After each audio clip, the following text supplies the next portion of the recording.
mi dosta bicikliramo za trening, to nam je dobro za izdrživost. A i evo, ja svaki dan idem na trening s biciklom od doma. Kad smo bili mali, vozili smo se isto tu na Jarun iz Novog Zagreba svaki dan.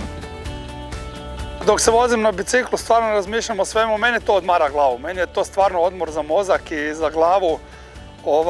Na veslanju kad smo moramo puno na tehniku razmišljati, u čamcu stalno o nečemu, a kad smo na biciklu meni je to stvarno odmor i stvarno volim otići popodne kada me to drugi trening, baš me to opusti. Zapravo kada znam za sebe bolje mi je ići biciklom nego autom, zato što mi jednostavno ujutro kad dođeš pa u promet, pa gužva, pa semafore hvataš, a u biciklu se lijepo opustiš, ne misliš na ništa, samo se lijepo voziš, zagriješ se za trening, tako da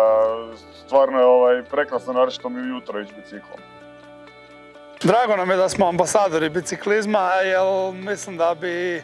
u Hrvatskoj se više trebali ljudi voziti biciklom, volimo to promovirati, stalno govorimo da koristimo bicikl svakodnevno i preporučio bi svakom da krene se voziti i kad vidi da je to stvarno lijepo, mislim da i zdraviji će biti ljudi, manje zagađenje, manje će se voziti, u svakom slučaju je to dobro.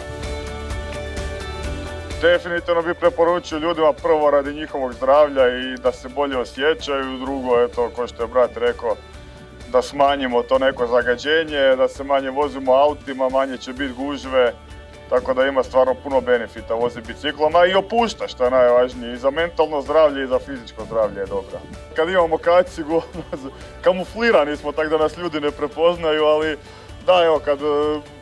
2-3 puta tjedno vozimo za trening, baš bicikl, specijalke po 2-3 sata, da pravimo nekih 60, 70, 80 km